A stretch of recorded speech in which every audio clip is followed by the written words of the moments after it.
제가 기도하고 시작하겠습니다. 하나님 아버지 감사합니다.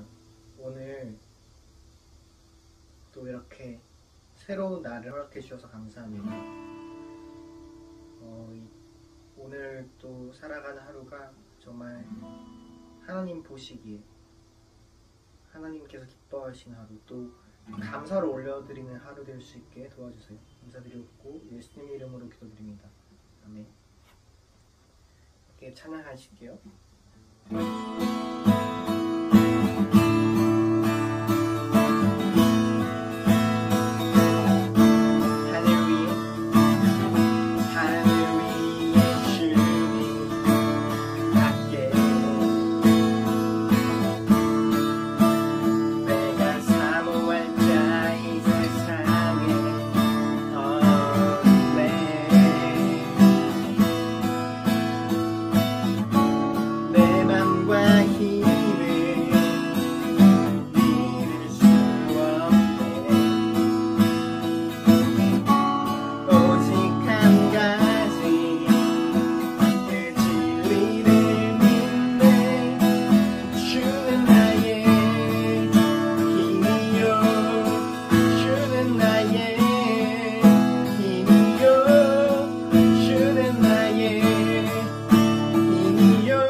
예배를 위해서 같이 잠깐 기도하시겠습니다.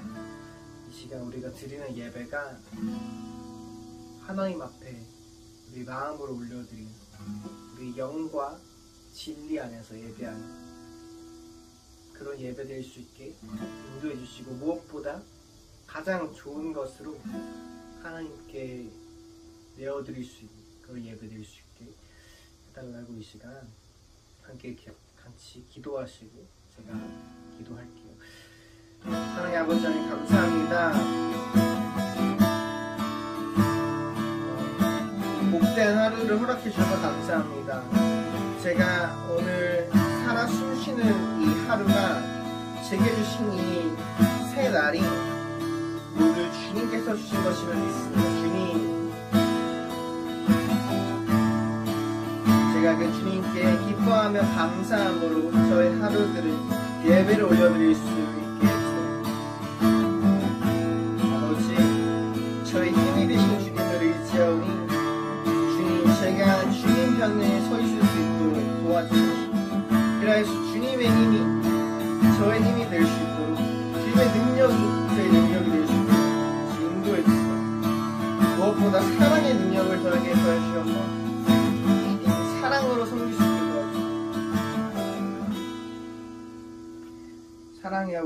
감사합니다.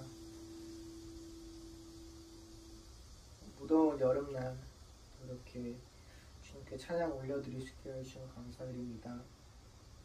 우리 삶이 당연한 것이 하나도 없음을 고백합니다.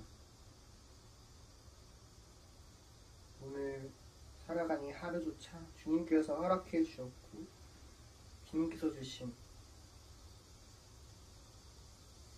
새 날임을 기억합니다. 이 하루를 그저 불평과 또 원망과 이런 것들로 보내는 게 아니라 감사와 기쁨으로 주님께 올려드릴 수 있게 도와주세요. 감사드렸고 예수님 이름으로 기도드립니다. 아멘. 함께 사도신경으로 우리 신앙을 고백하겠습니다. 나는 전능하신 아버지 하나님 천지의 창조주를 믿습니다. 나는 그의 유일하신 아들 우리 주 예수 그리스도를 믿습니다. 그는 성령으로 잉태되어 동정녀 마리아에게서 나시고 본디오 빌라도에게 고난을 받아 십자가에 못 박혀 죽으시고 장사된 지 사흘 만에 죽은 자 가운데서 다시 살아나셨으며 하늘에 오르시어 전능하신 아버지 하나님 우편에 앉아 계시다가 거기로부터 살아있는 자와 죽은 자를 심판하러 오십니다. 나는 성령을 믿으며 거룩한 공교회와 성도의 교제와 죄를 용서받는 것과 몸의 부활과 영생을 믿습니다. 기도드리겠습니다. 거룩하신 하나님 아버지, 오늘도 이 귀한 예배의 자리로 저희를 불러주심에 감사를 드립니다. 주님, 저희가 레위기 말씀을 가지고 함께 그 말씀을 듣고 또 그 말씀을 따라가는 삶을 살고 있습니다. 주님, 레위기를 통해서 저희에게 거룩한 삶을 보여주심에 감사를 드립니다. 주님, 그곳에 나온 율법을 통해서 저희가 얼마나 죄인인지를 깨닫고 있습니다. 하지만 이제 예수 그리스도를 통해서 정말 율법이 완성되어 그 율법의 핵심인 하나님의 사랑, 그리고 이웃 사랑, 그리고 하나님을 따라서 거룩한 삶을 살라는 그 말씀을 저희들의 힘으로는 따를 수 없지만 오직 예수 그리스도의 능력으로 그 말씀대로 살아갈 수 있도록 저희를 인도하여 주세요. 주님, 세상이 어수선합니다. 전쟁이 일어나고 있고 또 전염병으로 인해서 많은 사람들이 힘들어하고 있고 또 여러 재난을 통해서 정말 많은 사람들이 갈 바를 잃고 헤매고 있습니다. 주님, 고통받는 자들에게 또 위로를 주신 하나님께서 주님께서 그 영혼들을 붙들어 주시고 이 사회 가운데 샬롬이 임할 수 있도록 저희들을 통해서 역사하여 주세요. 말씀을 전하시는 우리 백정석 목사님께 성령 충만함을 주시고 그 가정에게 주님께서 너무나도 귀한 복을 주시고 그 말씀을 듣는 저희들이 그 말씀으로 인해서 새롭게 되고 정말 주님을 너무나도 사랑하는 청년이 될 수 있도록 인도하여 주세요. 정말 거룩이신 우리 예수 그리스도의 이름으로 기도드립니다. 아멘. 백목사의 크리스찬 독서교실, 이번 시간은 대천덕 신부님의 나와 하나님이라는 제목으로 책을 소개합니다. 더 위에 여러 8가지 다른 분들이 있는데요. 자, 먼저 이 책의 소개는 이렇게 되어 있습니다. 홍서 대천덕 신부가 들려준 신앙 신청서, 신앙 교과서에서 다르지 않은 신앙 실천의 해답. 이 책은 오늘날 한국의 그리스도인들에게 중요하다고 생각되는 많은 문제들을 다루고 있습니다. 해마다 예수원을 찾아오는 수많은 방문객들과 수련생들과의 대화를 통해 나눈 얘기들이 대부분입니다. 제가 한국교회에 입하할 일이 한 가지 있다면 그것은 아마 신학 교과서에서 다루지 않는 것들에 대해 해답을 주는 일일 것입니다. 자, 대천덕 신부님을 소개하면 1918년에 태어나셔서 2002년에 돌아가셨어요.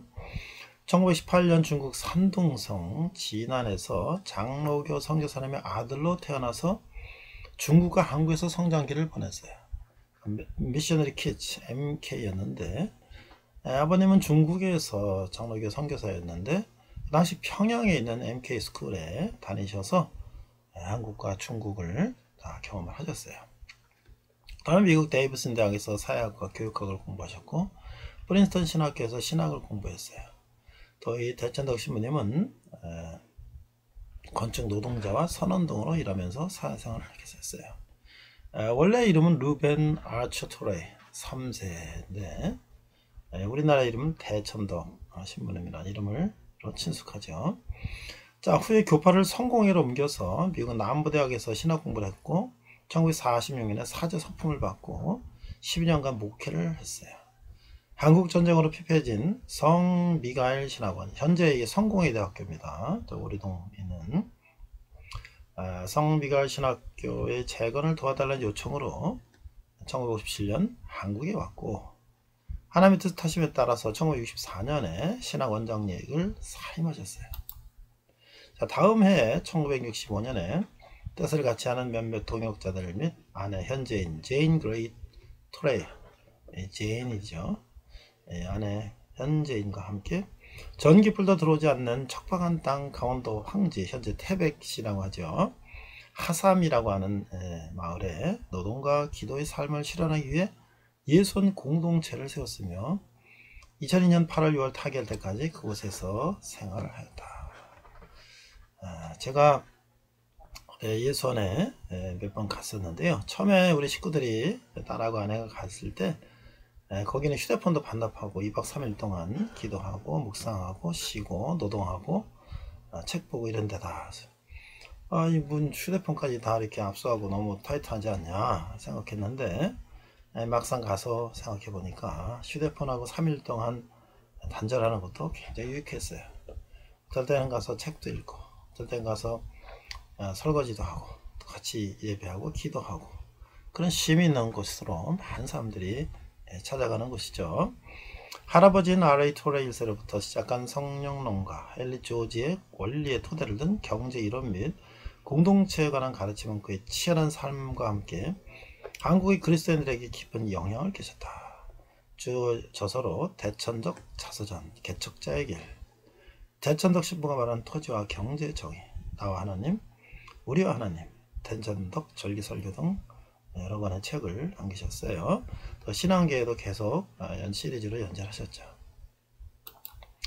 자, 이 책은 대천덕 신부 기변 7가지 이런 책도 있고요. 나와 하나님은 1부에서 나와 하나님 2부 신자의 성장, 시작하는 신자, 추구하는 신자, 열매 맺는 신자 이런 식으로 3부는 신자의 생활, 성육설의 실행, 샘을 공급받는 법, 4부는 신자의 가정, 여자의 역할, 생활 역할, 부모와 자녀의 책임. 자, 이런 내용들의 책인데요. 이 책에 대해서 이렇게 평을 했어요. 독자가 이 모습은 이 겨울의 태백시의 모습입니다. 사실 이 골짜기는요 빛도 잘 들어오지 않는 그런 골짜기인데 강원도도 얼마나 눈이 많이 와요? 거의 뭐 1년에 반 정도는 겨울이라고 볼 수 있겠죠. 자, 하나님과 함께하는 사람의 일생, 하나님과 함께 걸어온 한 사람의 일대기를 담담하게 바라볼 수 있어서 좋은 책이었습니다. 그저 걸어온 발자국만을 회상하며 적은 글이 아니라 한 발자국씩 인도하시며 말씀하시는 하나님과의 동행을 증인하는 글입니다. 대천덕 신부님의 발걸음은 하나님께서 한 사람을 이 세상에 보내시고 그 한 사람을 통해 이 땅에서 이루기 원하시는 소명을 향해 걸어가는 작은 오솔길 같습니다. 이렇게 평을 했어요. 또 이분은 이제 예수원에서 같이 훈련받았던 분이신 것 같아요. 그리운 할아버지. 저는 예수원에서 3개월 훈련을 받을 기회가 있었습니다. 그리고 기회가 되면 늘 할아버지와 함께 밥상에서 저녁을 먹으려고 했습니다. 가까이서 뵌 할아버지는 너무나 존경스럽고 위대하신 분이기도 했지만 전 할아버지처럼 친근하고 따뜻한 분이셨습니다. 친할아버지처럼 친근하고 따뜻한 분이셨습니다. 무엇보다도 그 겸손함은 제가 매우 가장 배우고 싶은 부분입니다. 이렇게 썼어요. 이외에도 여러 책들을 쓰셨는데 또한 이 대천덕 신부님께서 중요한 것은 토지 정의를 실현하기 위해서 매 대통령들 취임하면 대통령 연락해서 이 토지 정의에 대한 이야기를 늘 하셨다 그래요. 그래서 이 대천덕 신부님께서 많은 사람들에게 선한 영향력을 끼치셨는데, 특별히 토지 정의, 헨리 조지라고 하는 미국의 학자의 사상을 이어받아서 그것을 실천하신 분이다. 제가 예전에 가서 산책을 하면서 오른쪽 동산 쪽으로 가다 보니까 무슨 묘가 하나 있었어요. 그래서 이게 누구의 묘인가요? 신부의 묘인가? 해보니까 장로의 묘가 되어 있어요. 그래서 여기 아마 처음에 같이 사회 가신 분인가 보다 했는데, 이게 기슭으로 이렇게 돌로 싼 낮에는 이렇게 담장 앉을 수 있는 정도의 이렇게 돌로 싼 담이 있는데, 이렇게 보니까 그 밑에 대천덕 신부님의 묘비가 있어요.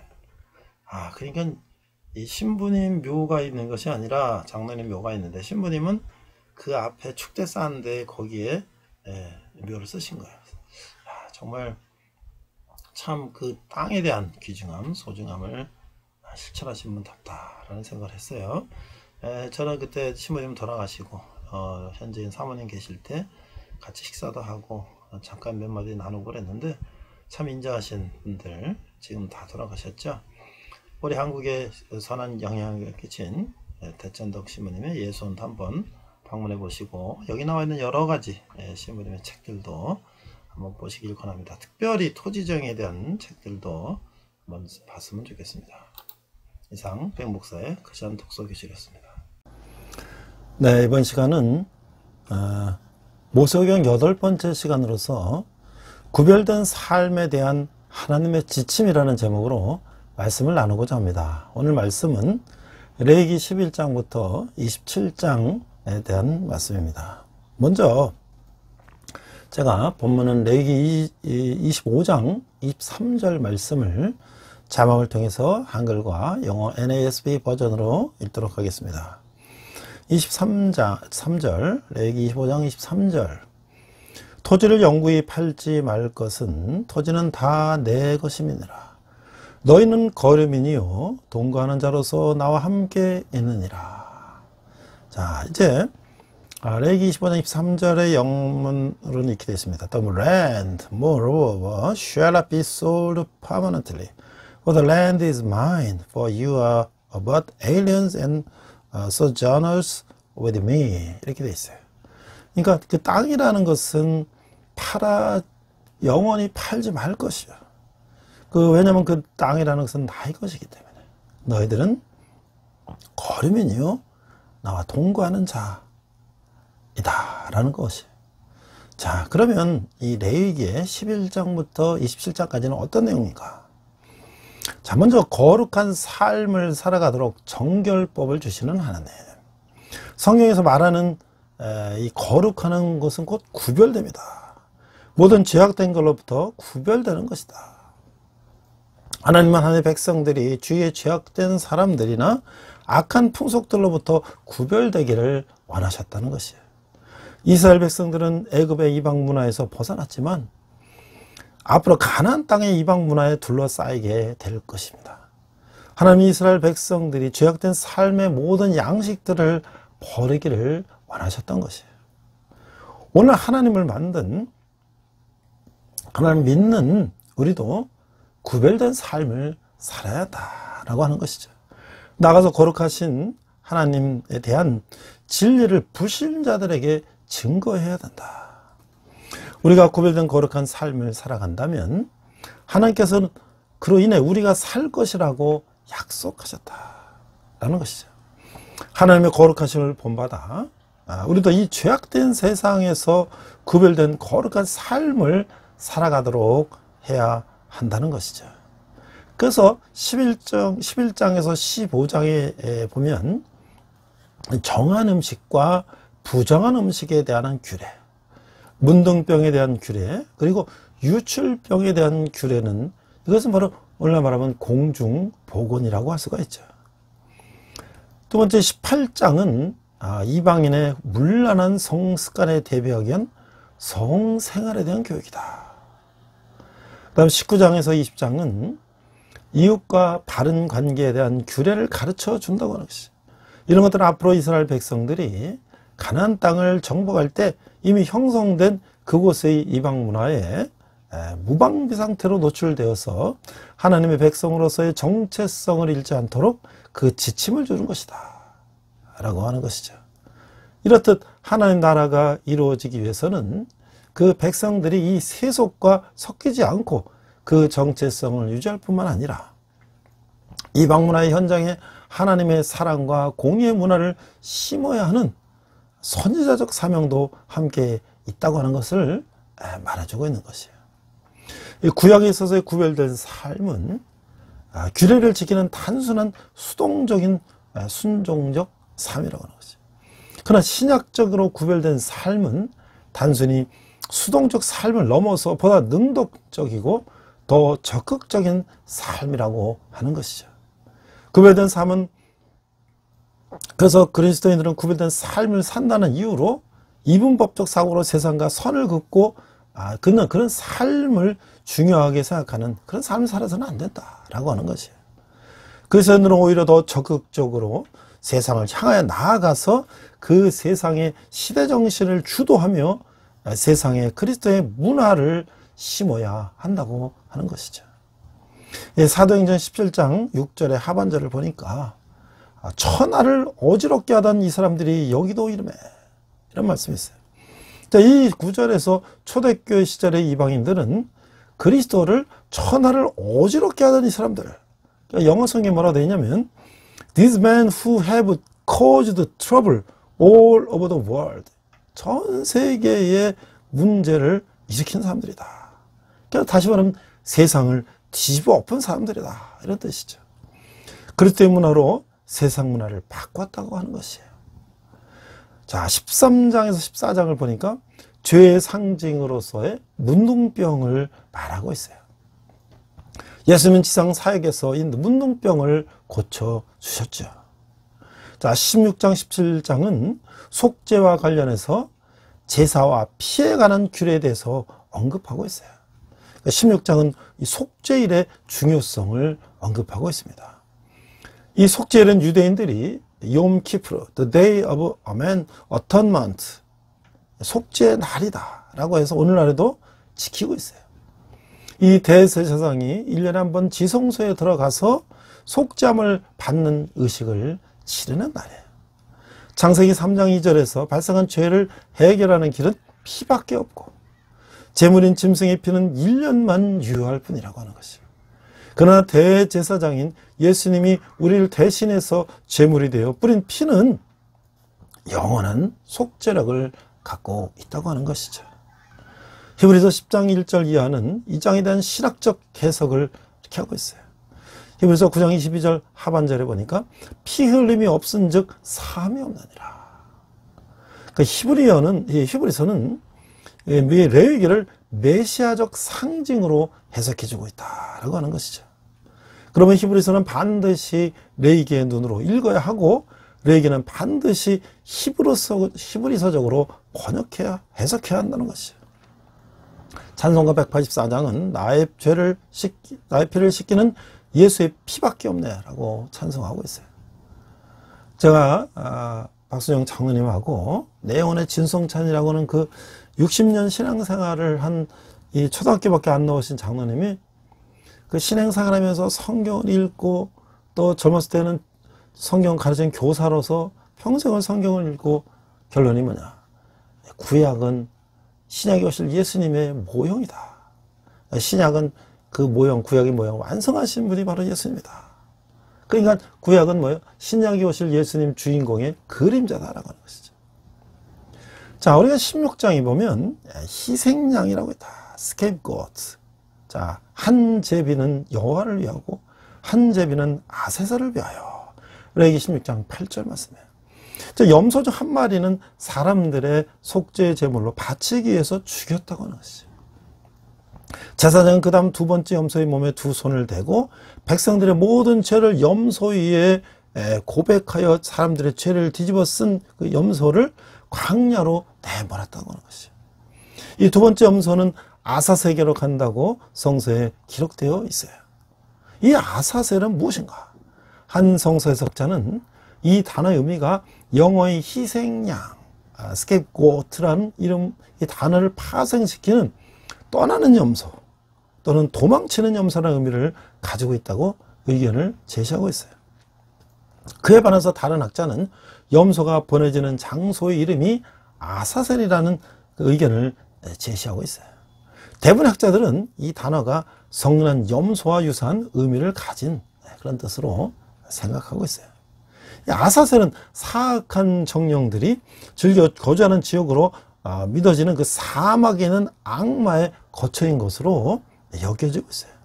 두 번째 염소를 쫓아보내는 의식은 나쁜 죄를 원래의 장소로 되돌려보내는 의미를 가진 의식이었다고 하는 것이죠. 아니면 사람들이 모든 불의를 한 인간의 해를 미치지 않는 장소로 보내는 의미를 가진 듯 하기도 해요. 자, 이제 우리가 보면 23장에 보면 이스라엘의 백성이 지켜야 할 이 절기들이 나와 있어요. 그래서 23장은 이스라엘 백성이 하나님의 행하심을 기억하면서 지켜야 할 절기를 보여주고 있는 것이에요. 이 절기는 강제적으로 지키는 것이 아니라 삶을 기뻐하며 그런 삶을 주신 여호와를 기뻐하며 즐기는 축제다, 페스티벌이다 라고 하는 것이에요. 자, 그런데 이 구약의 절기가 어떤 신학적 의미가 있는가? 자, 먼저 6월절이라는 걸 우리가 패스오버라고 하죠. 유대 종교력은 1월 14일인데 애굽에서 출애굽할 때 죽음의 그림자가 넘어갔던 것을 기념한 것이죠. 그 신학적 의미는 그리스도는 6월절 어린 양이다. 예수의 어린 양의 피를 문설주에 발랐을 때 죽음이 넘어가는 것처럼 우리 예수의 보혈의 피로 말미암아 우리의 죄가 속죄함을 받았다. 두 번째 절기는 무교절이라고 해요. 무교절. 유대 종교의 1월 15일에서 20일인데 애굽에서 급히 탈출한 고생스러운 일을 기념하고 있다. 그래서 이들은 이제 교모를 넣지 않은 딱딱한 빵과 신발끈을 묶고 바로 탈출하는 거예요. 그래서 뭐냐면 옛 삶을 벗고 새 삶을 시작하는 의미를 가지고 있다고 하는 것이에요. 세 번째 절기는 77절, 오순절이라고 하죠. 무교절 기간 중 첫 열매를 바친 날로부터 50일이 되는 날. 그러니까 다섯의 수는 열을 말하니까 50일째 되는 날. 그러니까 다시 말하면 안식의 달을 맞아서 봉헌하기 위한 것이다. 오늘날 다시 오늘날 의미로 본다면 신학적 의미는 장차 성령이 풍성한 임재로 이루어질 신약시대의 교회를 대표한다. 그래서 오순절 마가의 다락방에 임한 성령을 우리는 사도행전에서 봤죠. 자, 네 번째는 나팔절인데 유대 종교력은 7월 1일이라는 것이에요. 안식의 날을 맞아서 봉헌하기 위한 것이다. 이것은 그리스도의 십자가 희생을 통한 나팔을 부는 것은 뭐예요? 복음과 재림의 예표다. 우리 천사의 나팔 소리가 나면 말이죠. 죽은 자가 다시 일어나고, 그렇죠? 이 재림의 예표다라고 하는 것이죠. 이 다섯 번째는 속죄일. 유대 종교로는 7월 10일인데 나라와 백성의 죄를 해마다 용서받기 위한 것이다. 이거 바로 그리스도의 십자가 희생을 통한 속죄와 구원을 의미한다고 하는 것이죠. 여섯 번째는 초막절인데 유대 종교력 7월 15일에서 21일인데 출애굽 이후에 이스라엘 백성들이 광야에서 40년 동안 살아가는 것을 기념하는 것인데 하나님의 보호와 그리스도의 통치하에 번영과 축복을 의미하는 신학적 의미가 있다라고 이제 해석하고 있어요.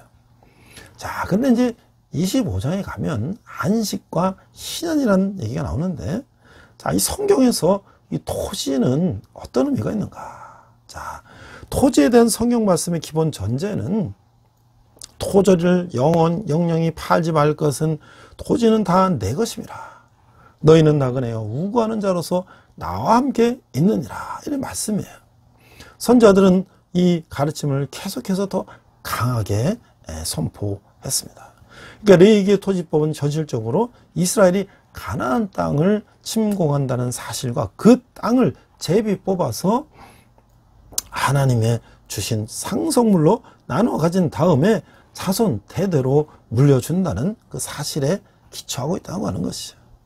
그러니까 레위기 25장에 따르면 토지의 소유자가 원한다고 해도 팔 수가 없고 신년까지 임대는 가능하지만 근데 성경 자체는 그 임대라는 단어가 없다는 거예요.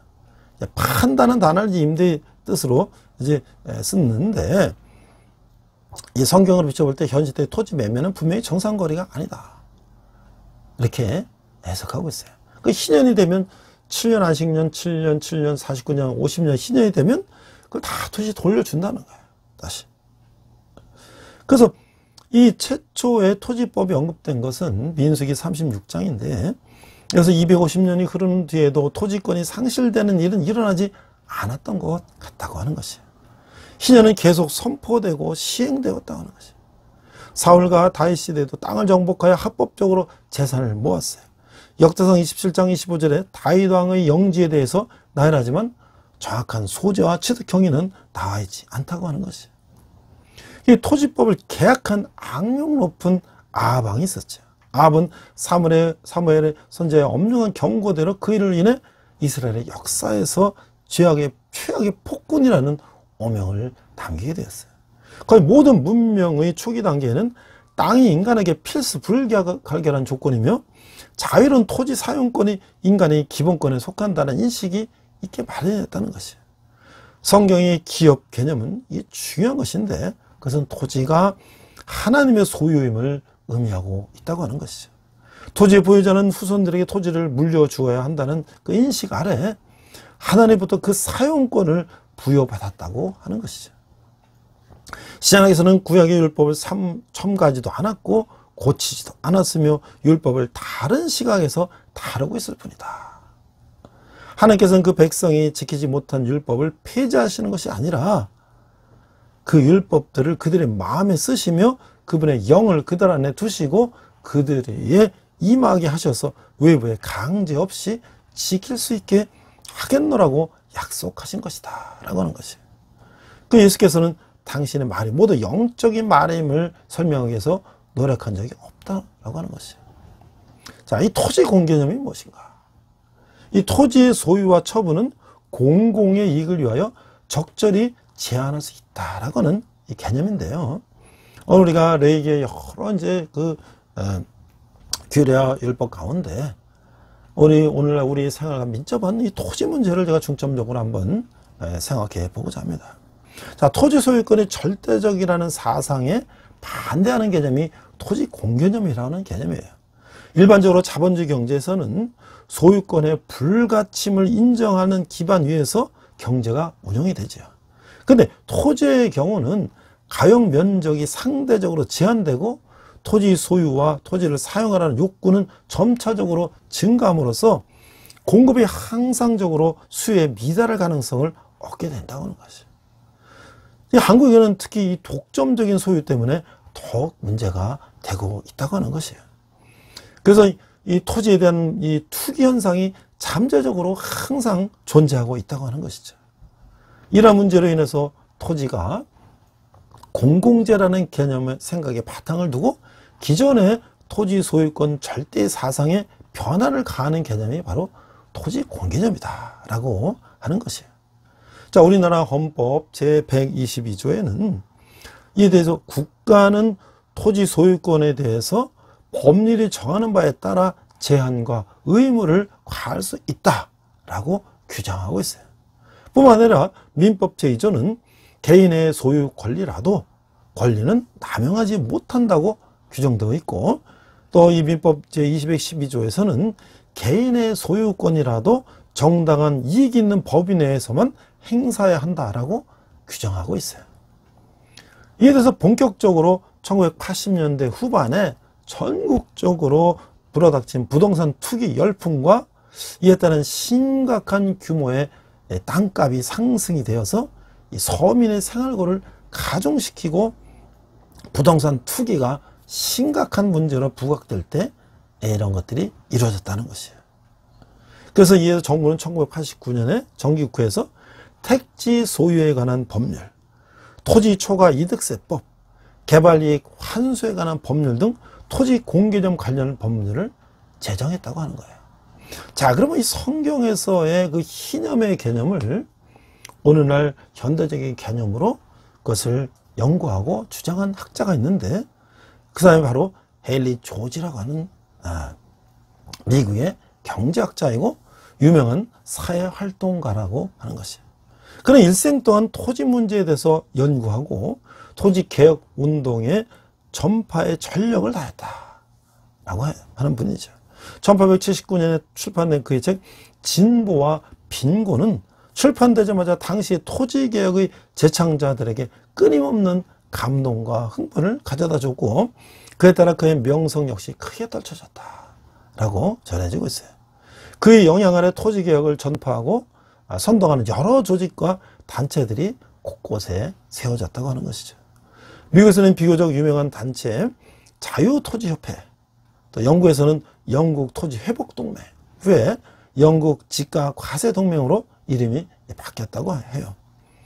그는 또 미국에서 직접 전국 단일세 동맹을 발기하여서 조직화해서 적극적으로 단일 지가세, 이게 뭐냐면 싱글 텍스라고 하는 것인데, 자, 이것은 뭐냐면 이것을 지가세로 번역했는데, 이것은 지대, 땅에 대한 사용을 과표를 하는 지대세의 개념에서 어긋나서 지대가 아닌 지가를 과표를 한다는 오해를 살 수 있기 때문에, 그것보다는 아예 토지 가치세다로 표현하거나, 아니면 이 책의 번역자가 번역한 대로 지대를 지조, 땅에 대한 세금을 사용해서 땅에 대한 사용세, 지조세로 번역하시 더 좋았을 것이다 라고 이제 이야기하고 있어요.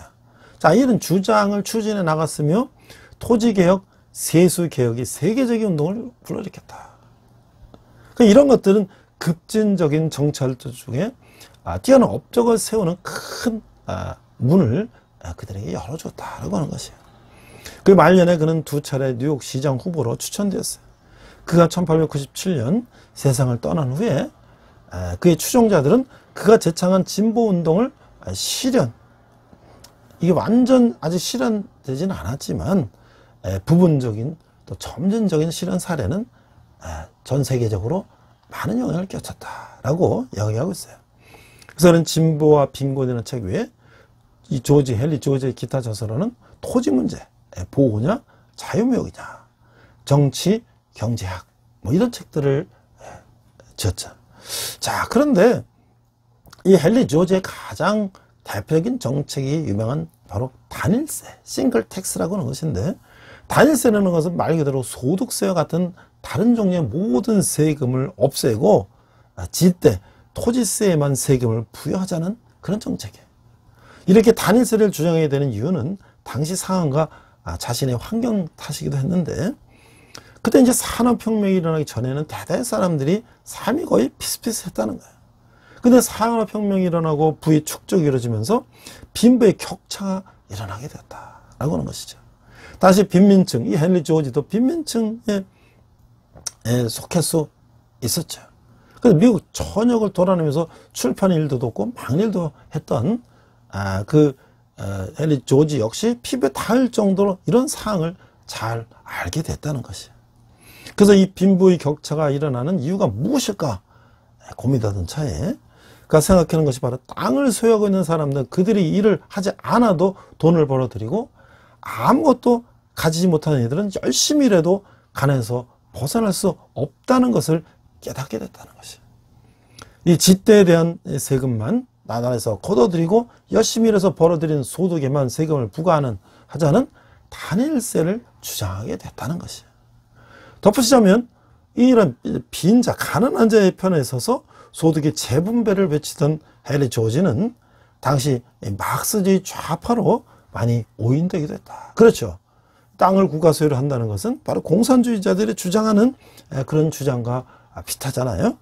하지만 이 구분을 하자면 큰 정부를 주장하는 이 좌파와 작은 정부를 주장하는 그 시장주의에 맡기는 우파 성향의 중간 형태가 아닐까. 거의 좌우의 중도적인 노선이 아닐까. 이렇게 이제 생각이 된다는 거예요.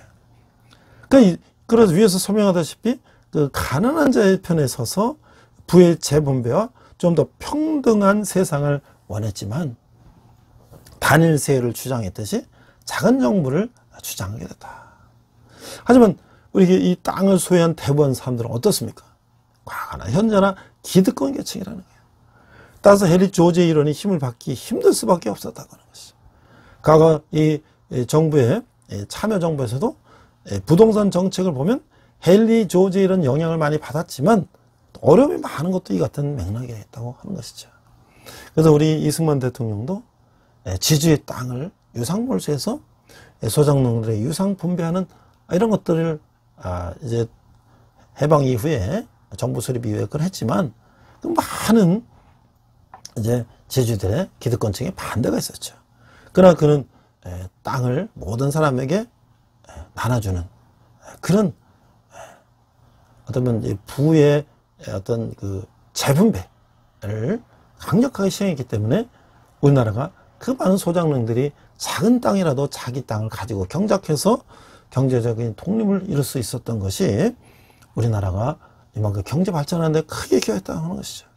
지금도 저 필리핀이나 제3세계 나라 보면 지주가 땅을 많이 가지고 있고 계속 소장농은 대대로 소장농인 그런 빈곤에서 벗어날 수 없는 그런 나라들에 비하면 우리는 상당히 하나님의 토지 정의에 입각해서 많은 노력했다. 그것이 바로 그냥 크리스찬이라고 하는 것이죠. 자, 이제 안식과 희년. 그럼 이 안식과 희년이 도대체 어떤 의미인가? 자, 희년은 안식 개념이 발전된 것인데 회복이라는 하나님 나라의 개념을 가지고 있다. 그러니까 7일째가 안식일이고 7년째는 안식년인데 안식년이 7번째 되는 7, 49, 그 다음 50년이 되는 것이 바로 희년이다. 그래서 이 희년에는 모든 것을 원래 상태로 돌려놔야 된다. 그 토지는 원주민에게 돌려주는 것이. 이것이 사람들의 회복을 말하는 거예요. 우리가 다 리셔플이라고 합니다. 리셔플. 우리가 카드 놀이할 때 한 카드 한 게임이 끝나면 다시 다 걷어서 다 이렇게 추려서 다시 배분하는 것처럼 희년 50년이 되면 땅이 한쪽으로 몰린 것을 다시 돌려주는 그런 제도를 하나님께서 만드셨다고 하는 거예요. 그래서 그 희년에 해당하는 히브리어는 요벨이라고 하는데 수양의 뿔이다라는 뜻이라는 거예요. 수양의 뿔을 불어서 희년의 시작을 알린 데서 유래한 명칭이라고 하는 것이에요. 그래서 희년을 요벨의 해다라고도 하기도 하는 것이죠. 자, 희년은 50년마다 돌아오는 신자유와 해방의 해를 맞이한다. 7년 신유교의 마지막 해인 안식년을 7번 보낸 다음에 즉 50년 해에 속죄일에 대제사장이 나팔을 불어 선포함으로 1년 동안 지키는 규례라고 하는 것이에요. 레위기 25장 10절에 나와 있죠. 희년이 되면 땅을 쉬게 했으며 모든 빚진 것을 탕감해주고 땅의 소유권을 원래 주인에게 되돌려 주야만 했다는 것이에요. 그리고 동족의 종들을 가족의 품으로 돌아가게 했다고 하는 것이에요. 하나님은 희년 규례를 통해서 땅의 궁극적인 주인은 하나님이신 것을 기억하게 하셨다고 하는 것이에요. 오늘 본문에서 우리가 읽었죠. 또한 이스라엘 백성도 자신들이 애굽에서 노예로 살던 자들이었던 것을 기억하고 그들을 구원하신 분이 하나님이심을 기억하도록 하셨다고 하는 것이에요. 레위기 25장 38절 말씀이죠. 그리고 각 지파가 분배받은 땅을 보존하게 하심으로 이스라엘의 공동체를 보존하기 위한 뜻도 있으셨다고 하는 것이에요.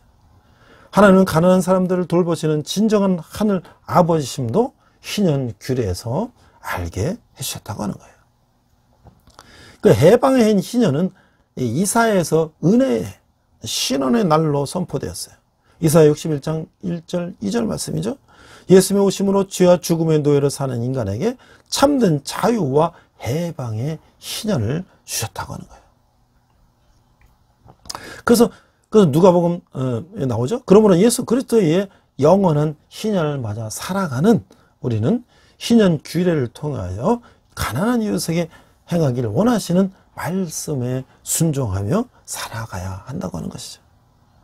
주 안에서 지체가 된 형제 자매는 영원한 유업을 받을 사람이며 자유와 기쁨을 맛보도록 함께 부름받은 사람들이기 때문이다 라고 하는 것이에요. 자, 이 레위기 마지막에 보면 이 서원이 나옵니다. 27장에 보면 이 서원은 무엇인가? 서원은 하나님께 무엇을 하겠다거나 일정 기간 동안 하지 않겠다고 약속하는 것을 말하는 것이에요. 레위기 27장 29절 말씀이죠. 서원은 반드시 지켜야 했으며 이행하지 못할 경우는 속건제를 드려야 했어요. 레위기 17장은 서원의 대상, 이 서원물로서 사람이나 생축이나 집이나 밭 등을 기록하고 있어요. 사람에게 속전을 바치도록 했으며 받쳐진 속전은 성전 수리나 제사장의 생계에 도움을 주는데 사용됐다고 하는 것이에요. 생축은 다른 것으로 대체할 수 없었으며 부정한 동물이면 그 생축의 값에 20%를 더하여 드렸다고 하는 것이에요. 집을 드리고 했을 경우 제사장이 정한 값을 드려야 했고 무르게 안 된다면 그 집값에 20%를 더하여 드렸다고 하는 것이에요. 땅이 겨는 경우는 신현을 중심으로 하여 매겨진 값에 따라 달랐다고 하는 것인데 무르기로 한다면 그 값에 더하여 드려야 했다. 생축의 첫 새끼나 하나님께 아주 바쳐진 것들은 속하거나 물을 수 없었다고 하고 있어요. 자, 이 선이라고 하는 것은 하나님께 더 깊은 헌신을 하는 좋은 기회가 되지만 거룩한 하나님을 향한 것이므로 함부로 해서는 안 된다고 하는 것이에요. 자, 이제 앞에서 희년, 이 토지를 다시 무르는, 다시 재분배하는 그런 희년의 법을 얘기했는데요. 그 헨리 조지라고 하는 미국의 경제학자가 그것을 주장을 했어요. 그래서 전 세계적으로 토지 공개념이라는 개념들이 많이 이제 인식이 되고 또 그런 제도가 도입되고 되었죠. 근데 우리나라에서는 대천덕 신부님이라는 분이 많은 것들을 얘기했지만 또한 이 부분을 많이 강조하셨죠. 이 신부님은 대통령이 취임하면 연락을 해서 이 토지 공개념에 대한 토지 정의에 대해서 많은 이야기를 하시고 또 책도 많이 쓰셨어요. 자, 우리가 대천덕 신부는 누군가? 이거는 르벤 아츠토레라는 3세라는 미국 이름을 가지고 있는데 우리는 대천덕 신부님으로 아주 유명하죠. 우리나라 이름을 지었죠. 자, 1918년 산동성 중국에서 태어나셨는데 원래는 장로교 선교사님 아들이었어요. 그래서 이제 중국에서 살다가 미셔너리 키즈, 선교사 자녀학교가 평양에 있는 자녀학교를 다니셔서 이분은 이제 중국과 한국을 다 경험하시고 이제 성장을 했어요. 다시 미국에 가서 대학에서 사회학과 교육학을 하시고 프린스턴 대학에서 신학을 공부했는데 이분은 젊었을 때 자기가 건축 노동자 선언 등을 하면서 이 사회를 많이 익혔어요. 사실 우리 목회자들이 이 새 사회의 어려움, 밑바닥, 또 높은 곳, 이 모든 것들을 경험한다고 하는 것은 상당히 중요하죠. 왜 교파를 성공회로 옮겨서 미국 남부대에 신학 공부를 했고 이제 성공의 신부가 됐어요. 그래서 이제 현재 우리 동에 있는 성공의 대학을 6.25 이후에 그것을 이제 성 미가엘 신학원이라는 곳을 이제 재건하는데 오셨다가 몇 년 동안 그 일에 이제 전념하시고 하나님 뜻을 따라 이제 어디로? 강원도 태백으로 지금도 그것에 가려면 태백까지 이제 기차를 타고 가서 거기서 또 버스를 타고 하삼의 예수마을 밑에까지 가는데요. 지금도 굉장히 먼 길인데 그 당시 1960년대 정말 강원도 산골을 그 계곡에 들어가서 그 영국식 수도원의 그 모습으로 건물들을 돌로 쌓고 짓고 말이죠. 그것을 이제 시작하셨어요. 그래서 몇몇 동역자들과 함께 그 현지인 제인 그레이 토레이라고 하는 사모님과 함께 전기불도 들어오지 않는 그 척박한 땅 강원도 황지 현재 이 태백시의 그 하삼의 노동과 기도의 삶을 실현하기 위해서 예수원 공동체를 세웠고 이제 2002년 돌아가실 때까지 그 생활하셨다. 그래서 이 할아버지 토레 1세부터 시작한 이 성령론과 헨리 조지의 원리의 토대를 둔 경제 이론 및 공동체에 관한 가르침은 그의 치열한 삶과 함께 한국의 그리스도인들에게 많은 영향을 끼쳤다. 그래서 대천덕 자서전, 대천덕 신부가 말하는 토지 경제 정의, 또 나와 하나님, 우리와 하나님, 뭐 여러 책들이 있는데 여러분들의 그 일독을 저는 강력히 추천합니다. 자, 그럼 이 대천덕 신부님의 토지 공개념은 어떤 의미였는가?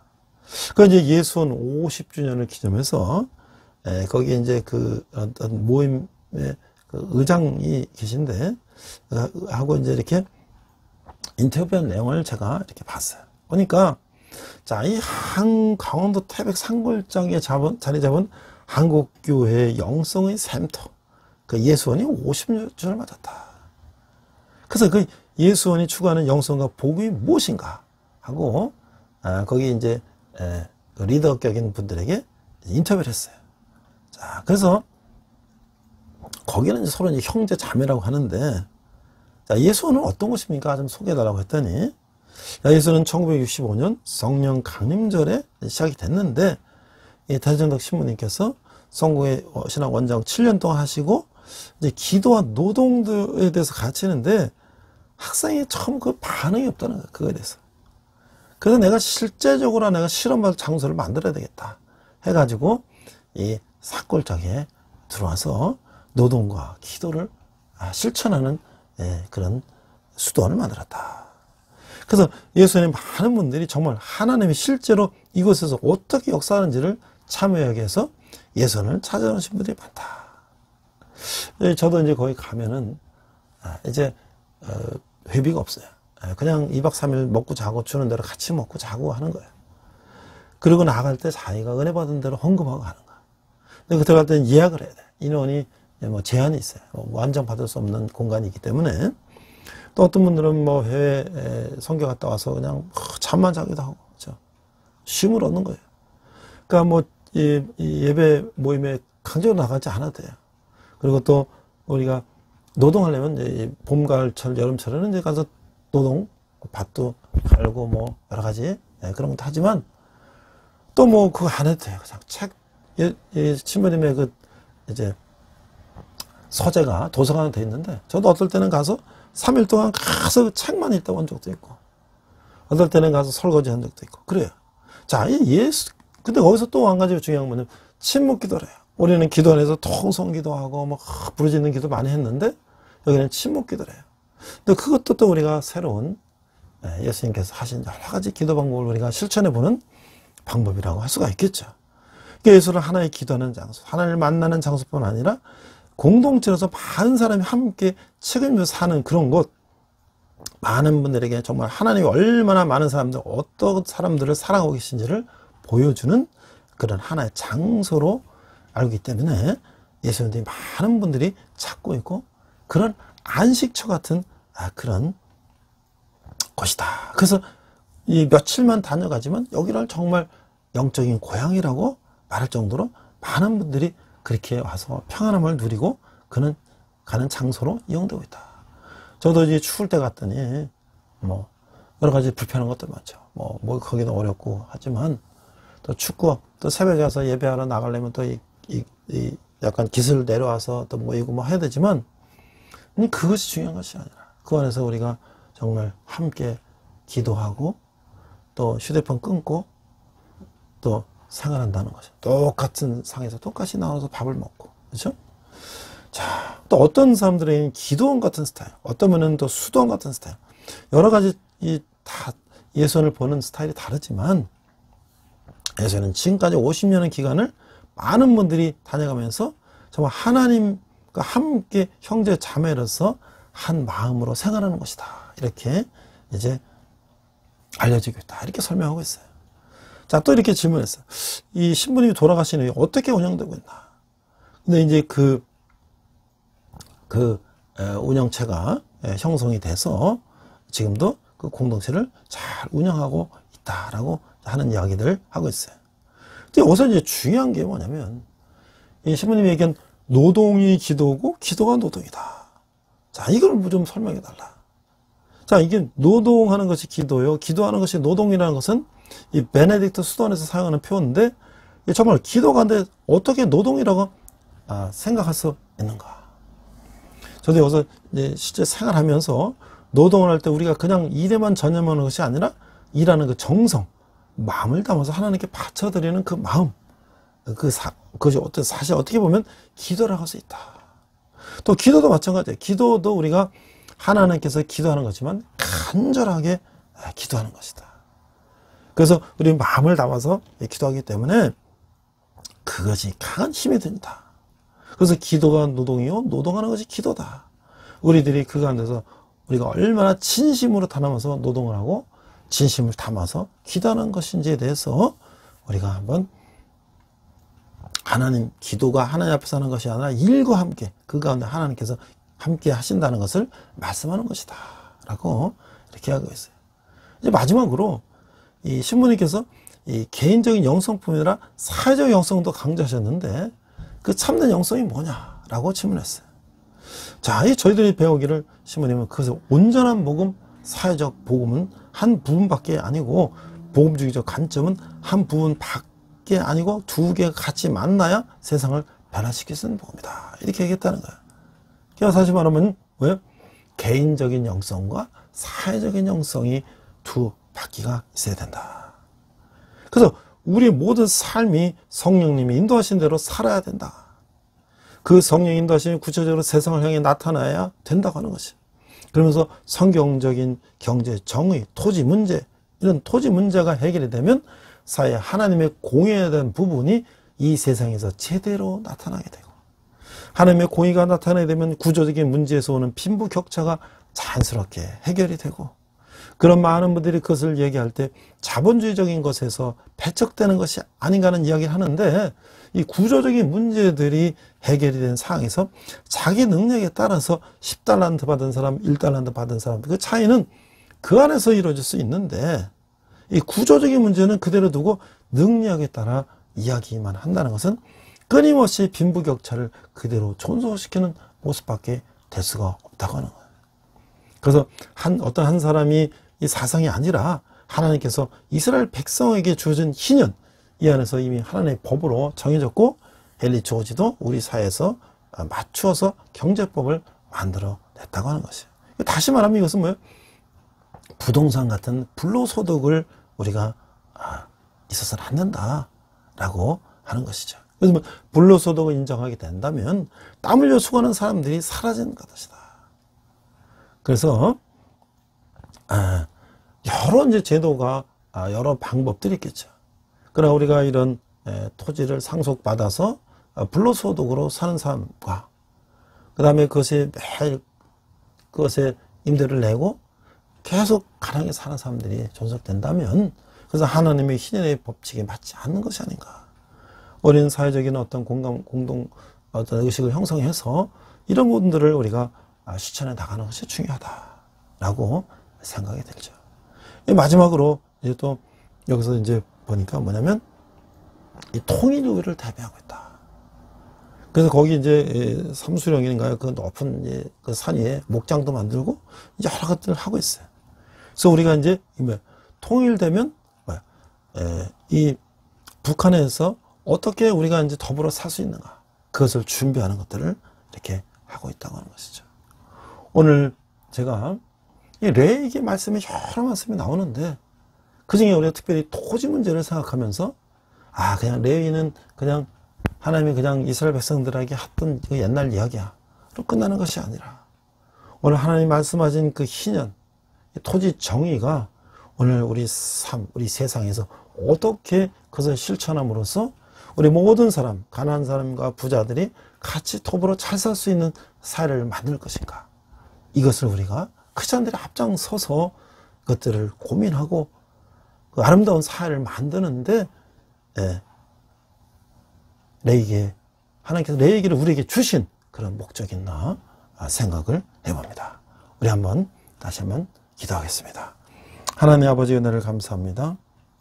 레위기 말씀이 그저 고리타분한 그 옛날 얘기가 아니라 오늘 우리 삶 속에서 어떻게 그것을 실천하며 하나님께서 우리에게 명령하신 대로 인간이 아름답게 세상을 변화시키고 살아가는지, 그것을 귀한 그런 말씀으로 우리가 이해하고 또 그것을 실천하는 우리들 되게 하여 주시옵소서.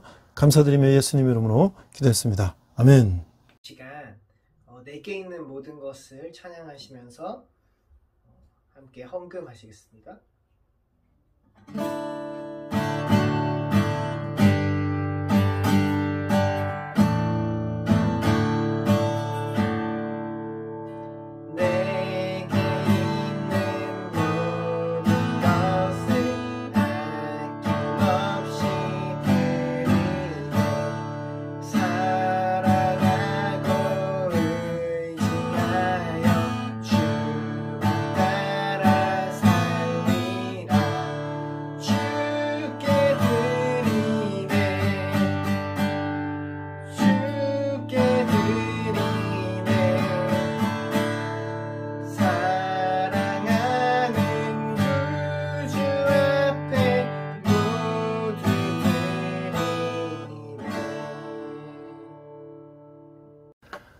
이제 장마가 거의 뭐 막바지에 가 있습니다. 지금 뭐 비가 오고 계속 날이 덥고 참 어려운 시간인데요.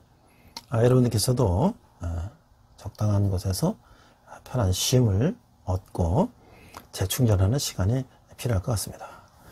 저는 지금 이 무더위 속에서도 우리 군대에 있는 형제들에게 말씀을 전하고 있는데요. 제가 이제 거의 한 7, 8년, 10년 가까이 군대 가서 말씀을 전하고 있는데, 군대에는 1,004개의 교회가 있다고 그래요. 근데 실제로 군종 목사님들 한 2, 300명도 잘 안 돼요. 그럼 나머지 한 700개의 교회는 이제 우리 같은 사람들이 자비랑을 섬기는 거예요. 그래서 저도 사실 군대 교회를 섬기는데 제가 월급 받는 거 아니에요. 저는 학교에서 강의를 하면서 생활하고 저는 자비랑으로 이제 봉사를 하고 있어요.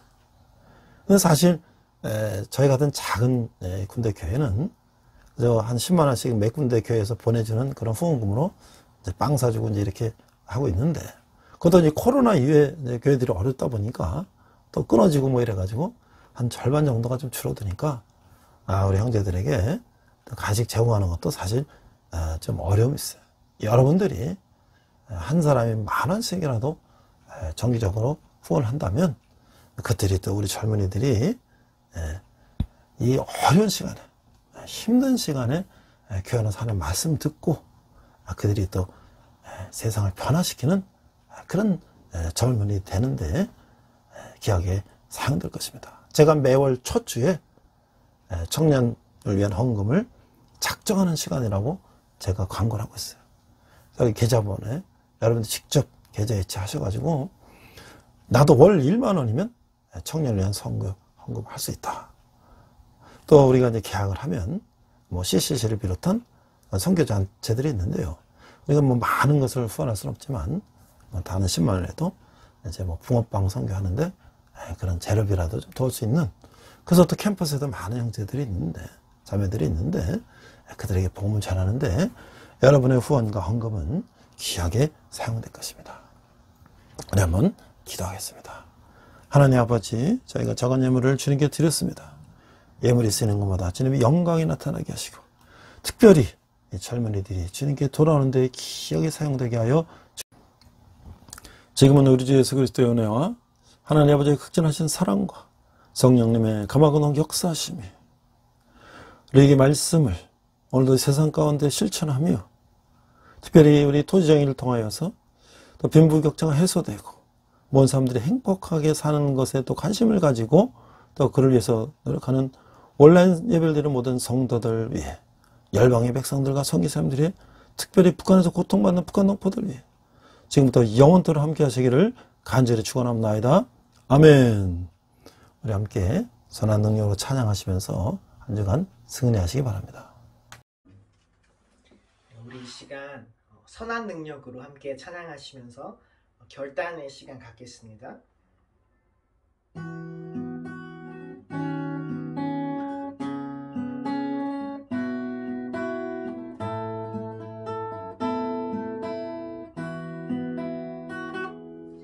그 선한 힘에 고요히 감싸여 그 놀라운 평화를 누리며 나 그대들과 함께 걸어가네. 나 그대들과 하늘을 여네. 지나가 너무 어둠의 날들이 무겁게 내 영혼 짓눌러도 오 주여 우릴 외면치 마시고 약속의 구원을 이루소서. 그 선한 힘이 우릴 감싸시니 믿음으로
주님과 동행하시는 복된 한 주 되시길 축복합니다.